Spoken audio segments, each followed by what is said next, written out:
Hello and welcome, intermediate students, to another intermediate lesson at LearnPianoLive.com. This is an intermediate lesson, so the assumption is that you can probably play a couple songs at least well enough to impress a couple friends. You might have some basic understanding of music theory or something, but you really haven't had any formal training. So if that's you, you're in the right place.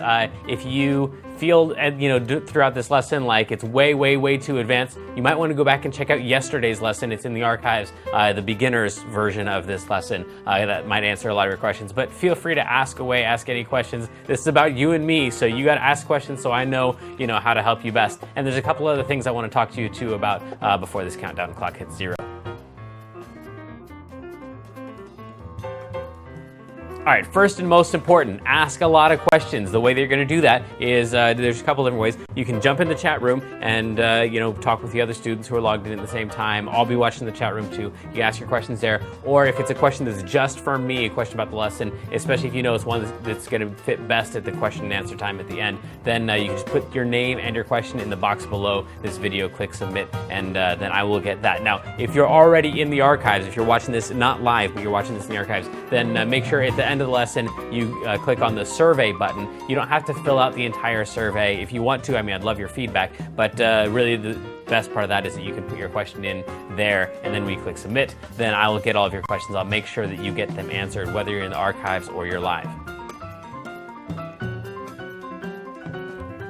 Right next to this video, there should be a PDF button and an MP3 button. Now, you don't really need those till after the lesson because I'm going to be showing you on screen the PDF and showing you how to use it. And I'll play the MP3 during the lesson too, so you know at the end of the lesson how you're going to use that. Some people, though, like to print out the PDF ahead of time, so as I'm making notes on my version, they can make the same notes on their version, but it works either way.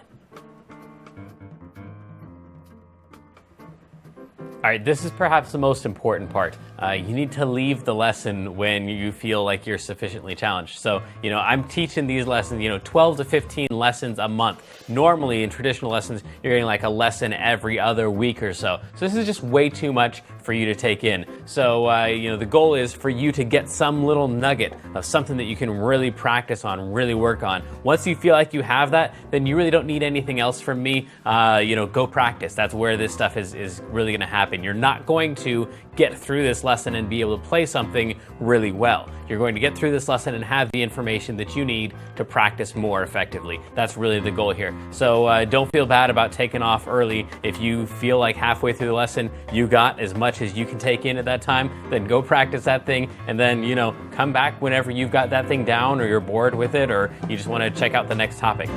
Don't forget also that you've got the archives too. So if you want to see one little thing, just repeat it over and over and over.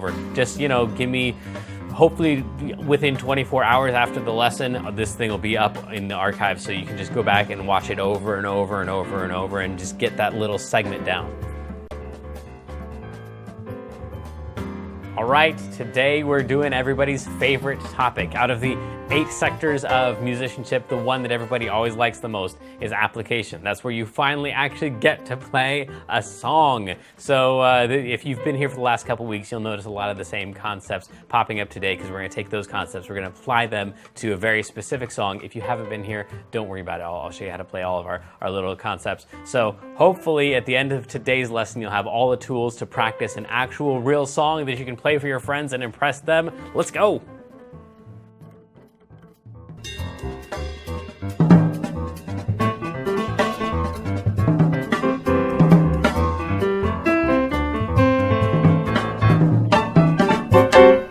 All right, welcome back, everybody. We finally have a monitor that works, so I can do all of the shots and everything. So for now, crossing my fingers, minus the technical difficulties we had right at the beginning of the lesson, I think we're set. So let's jump in, and hopefully you were here yesterday for the You Matter to Me. Unless you're in theater or a big Jason Mraz or Sarah Bareilles fan. You may not have heard this song before. Let me play some of it for you. We've got 2 different keys in this one, but that kind of gets into the lesson. So let's just listen here for a little bit. The chords on your PDF are as follows. We're going to skip to the last pages. I could find the whole meaning of life in those sad eyes. you never quite say, but I hear you come out of hiding. I'm right here beside you, and I'll stay there as long as you'll let me, because you matter to me. Simple and plain, and not much to ask from somebody. You matter to me. I promise you do. You matter too. I promise you do. You'll see.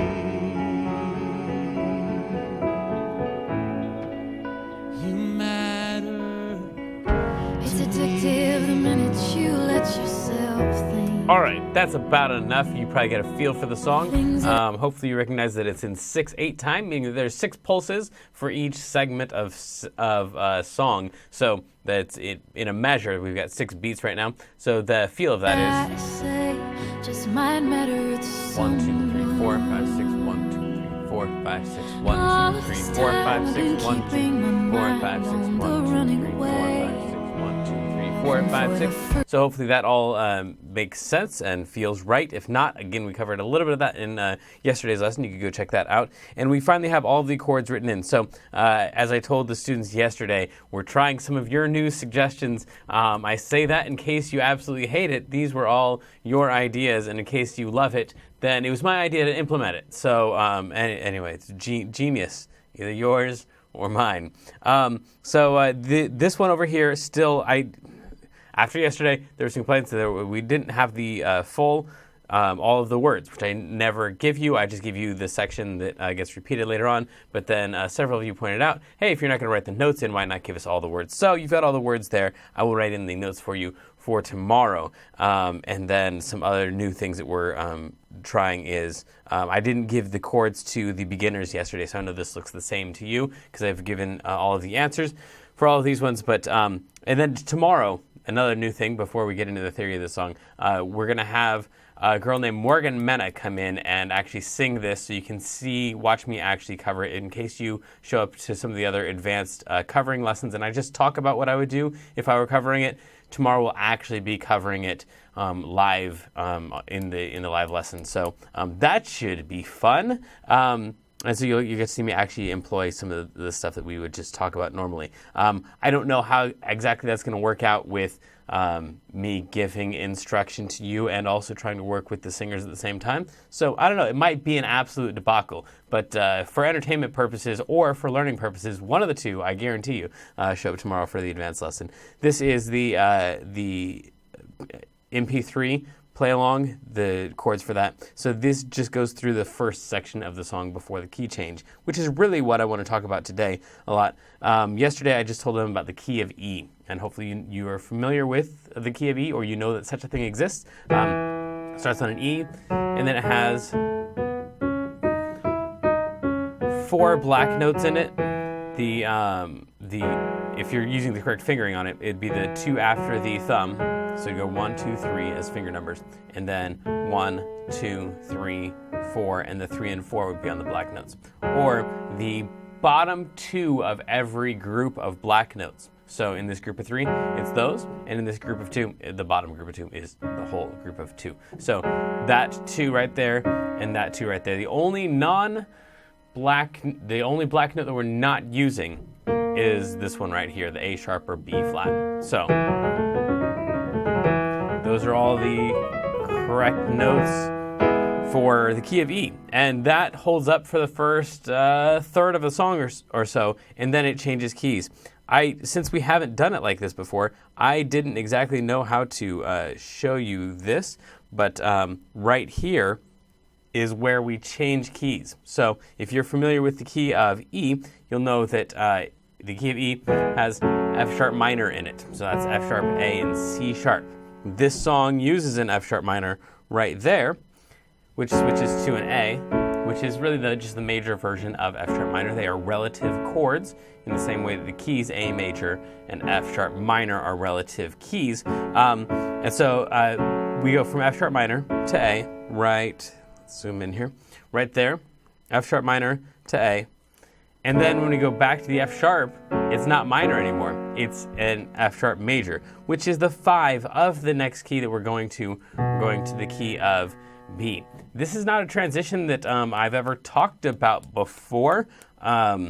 It's just kind of jumping into the next key. The trick about this one is in all the examples we've talked about before, where you just jump to the next key. For example, if you're going, I gotta find a new go-to song other than Twinkle Twinkle Little Star. It's Christmas, I'll use Jingle Bells. Fun it is to ride in a one-horse open sleigh. You could do that to change keys, or just jump into the next one. Jump again. So there's no transition there. In the same way on this one, there's no transition. They're just singing. They actually overlap. Let me show you the part where they overlap a little bit. Here's that F sharp minor. And then A. It's addictive the minute you Both singing at the same time. He's singing in the key of E, and she's singing in the key of B. Now, fortunately, there's enough overlap there that they can both be singing notes in different keys, and neither one of them is singing notes that sound wrong at the moment. For example, if you were going to be playing in the key of G, you had one song that was in the key of G, and you had another song that was in the key of C, then you've got a ton of notes there that you could both sing, both you in the key of G and the person in the key of C. You could play, sing a C or a D or an E or a G or an A or a B. Those are all in both keys. The only one that's not in both keys is the F or the F sharp. So as long as when you switch to the key of, what did we say? We were going from the key of G to the key of C. As long as when you're singing in the key of G, you don't sing that F sharp. You could sing any other note in that key, and it wouldn't clash with the next key that you're going to. And that's kind of what they did here, is he's singing a note.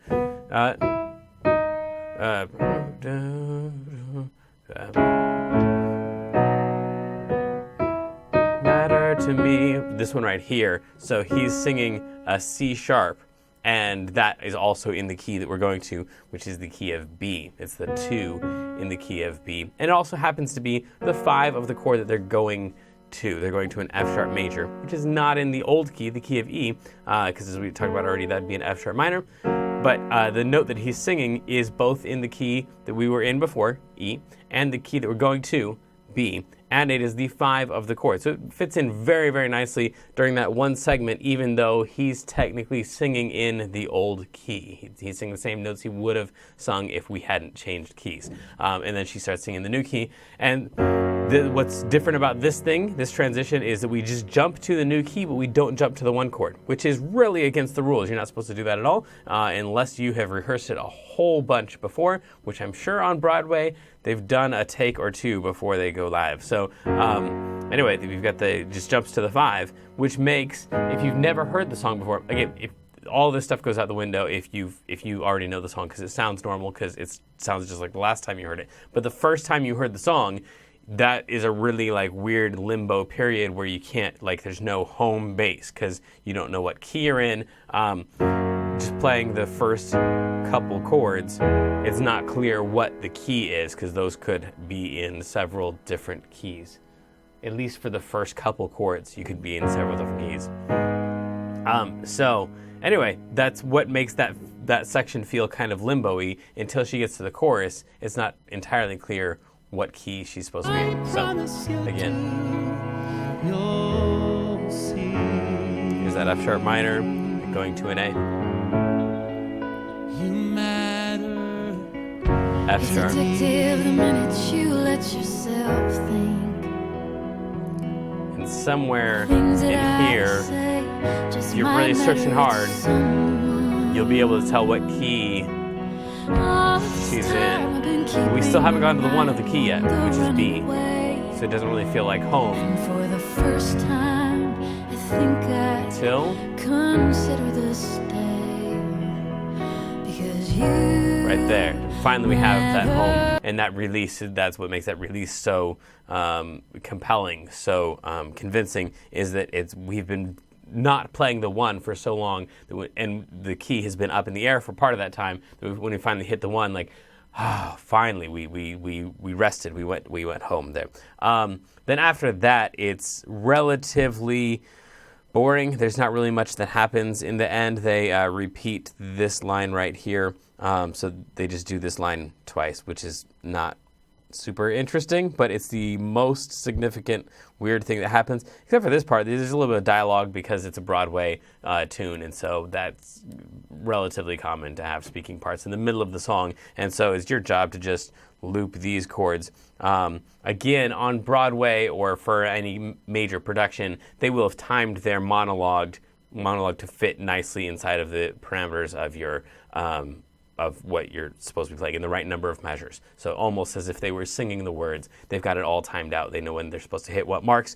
But in the vast majority of the cases that I've played in, you are going to they're going to say, well, right here, we need to say something for a little bit here, or we're going to introduce the next whatever. So we're going to bring somebody up on stage to do this thing, and so we want you to just fill time. And so you got to have your chords looped and ready to jump back in on whatever the first chord of the next section is, because they're just going to start singing, hopefully in the correct key. But if it all goes as planned, then they're just going to jump in, and so you got to be ready. Even if they come in the middle of your loop, you can't be like, sorry, I wasn't ready to loop back around yet. You just got to go straight to their chord. So in most cases, when I see something like this, even though it's nice because it's easy and the timing is all, whatever you decide the timing is, the way in which you change chords is up to you. The timing should be relatively consistent, but so you've got kind of a set thing. It's not part of the song. You don't have special kicks at any specific points, but it means that that whole time you're kind of waiting. Are they coming in? Are they coming in? Are they coming in? And you might wait like that for 10, 15, 20, if it's a church thing, 45, an hour. Hopefully you're not waiting too long. But anyway, you do that whole time. You're just kind of waiting for them to jump back in. So anyway, I think that is the most weirdness, is the stuff that happens right in there, and the fact that you don't see a B until right down there. After that, right in here, I also deleted a bunch of dialogue in there. It's not dialogue, it's they're singing different lines, as they do in Broadway when each character has their own storyline going. Then they're singing different things. So I just went with the most obvious lyrics there. So let me show you that. We're right here.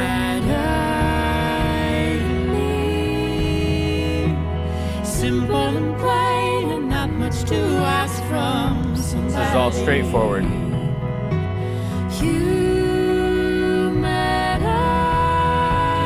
Right here. I promise you to come out of hiding. I'm right here beside you. As long as you'll have me.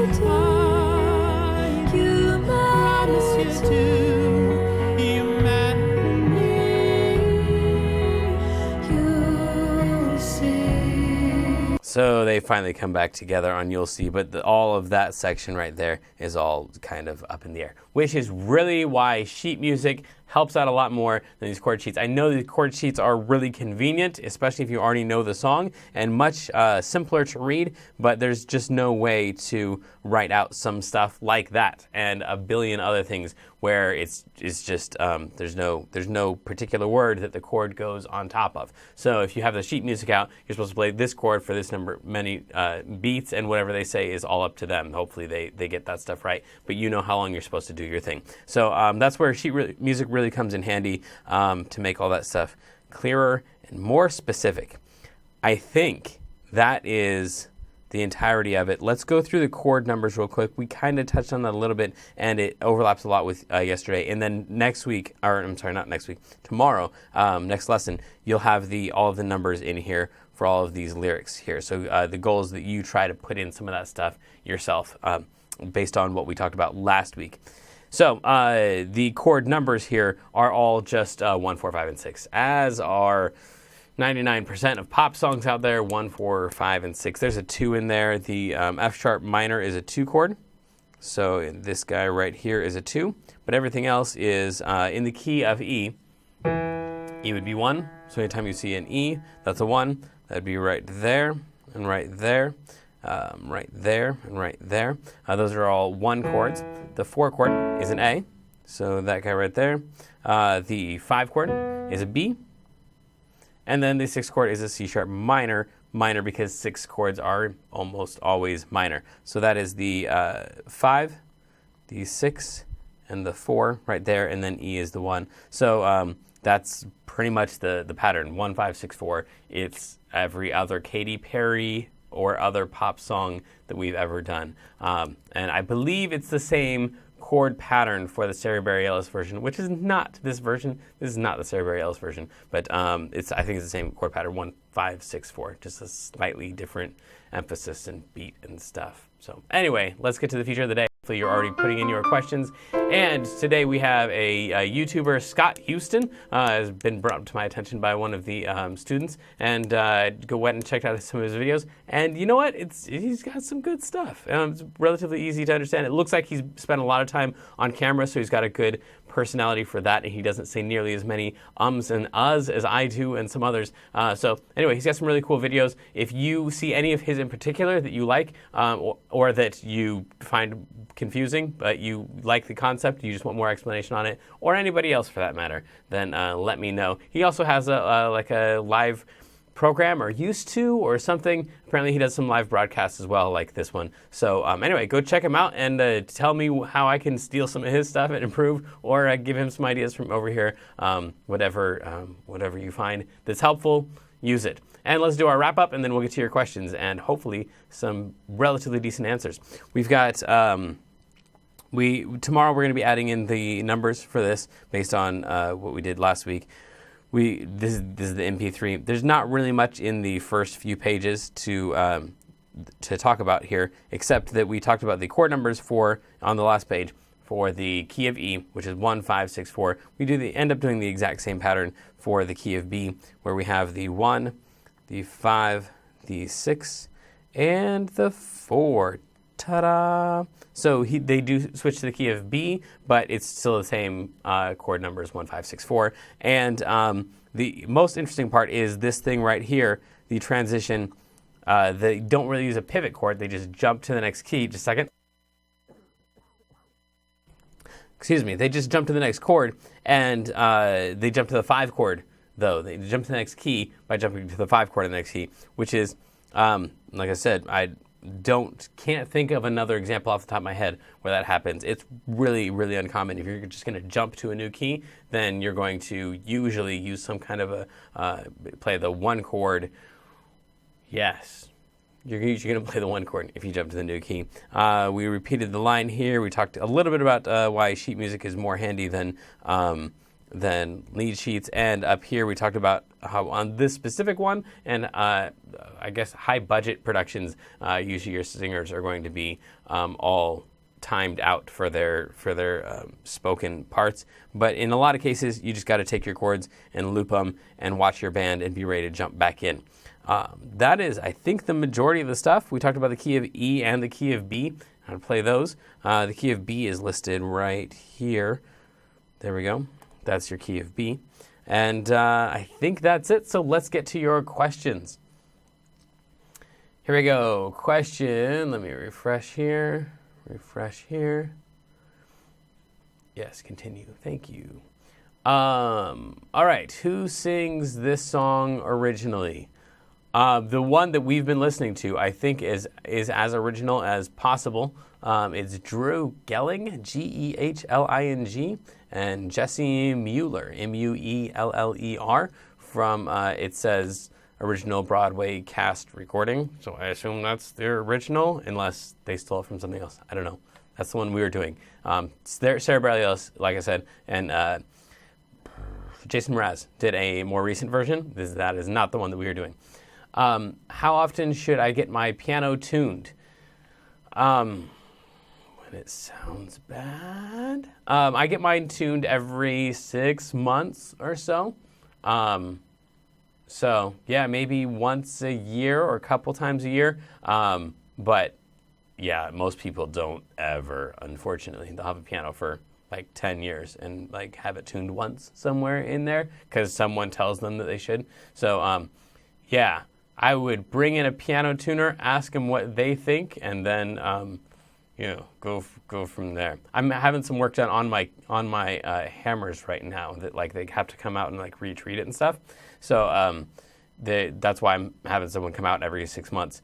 But again, this goes back to that same old thing of it's not what you hit, it's when you hit it. So you can practice on anything, literally anything. You can practice it just in your imagination with the keys. If you can picture the keys in your head. I have students who have come in, they had lessons, they don't buy a keyboard, and they take literally a printed out picture of a piano and they practice on that and they get better because they're putting time in. I think that's a horrible idea, and I've told them in those cases that they should not take piano lessons until they have something to practice on. But they're like, I got something to practice on. This piece of paper right here. Here, teach me a song. And they come back, and usually, actually, I'd never thought about it before, but in a lot of cases, those students make progress faster than the other ones, or at least towards the top. They just seem highly, highly motivated, as you imagine you would have to be to take that desperate of an approach. Anyway, the question was piano tuning. Every 6 months to a year would be good. Depends on climate and humidity and where it's being stored and a bunch of other stuff. But like again, that's why I'd have a piano technician come out and check it out. What's that guy's name from YouTube again? That guy's name is Scott Houston. Scott Houston is his name. So anyway, go check him out. He's pretty cool from everything I could tell. I only watched like 3 or 4 of his videos. But anyway, seems like a good guy who pretty much knows his stuff and is giving some good instruction out there. There are lots of us out there. So anyway, let me know how I can improve this stuff for you. And join us tomorrow for the debacle or the amazing adventure that it shall be. Until then, good luck and have fun.